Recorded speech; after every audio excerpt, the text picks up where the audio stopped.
كم مرة حسيت إنك أنت مش عارف تروح في النوم علشان مغير مكانك، أو سمعت الكلمة دي من حد؟ أنا مش عارف أنام عشان مغير فرشتي. الدراسات أثبتت إن الإنسان بيرتبط وبيحس بالألفة بينه وبين المكان، وبياخد وقت عبال ما بيتعود عليه. فلو الألفة دي حاصلة، هو بيبقى حاسس بالأمان والطمأنينة، ويقدر إن هو يبقى مرتاح في المكان نفسيا. أما لو كان مغير المكان وحاجة جديدة لسه مش متعود عليها، تلقائيا بيبقى حاسس بنوع من عدم الأمان والتوتر، فعشان كده مش بيعرف إن هو ينام، أو يبقى حاسس إن هو مش مرتاح نفسيا. ومن هنا بيجي إن أحيانا حتى الناس بياخدوا معاهم المخدات بتاعتهم وهم مسافرين عشان يعرفوا يناموا في المكان اللي هم هيسافروا فيه.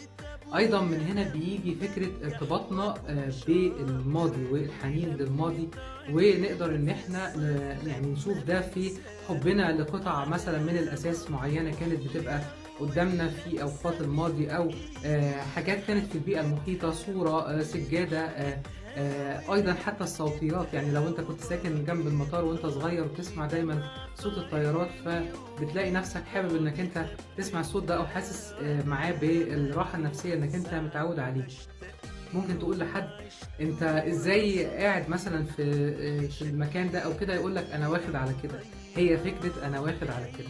اذا احساس الانسان بالامان دايما بيجي من فكره ان هو الف الحاجه دي من زمان. انت لما بتشوف قطعه اساس قديمه عارفها في المكان اللي انت فيه، بيحصل عندك نوع من الربط النفسي والذهني ما بين الوقت اللي انت فيه دلوقتي وبين احساسك في الوقت الماضي.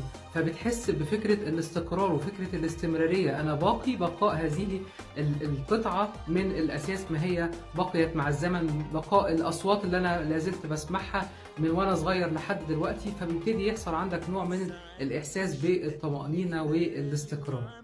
ورشوا دموعي وفرحتي وأجمل سلامي على كل حتة شاركتني أسعد أيامي، من يوم ما مشيت أول خطوة وفردت طولي. سلمولي على مصر، سلمولي.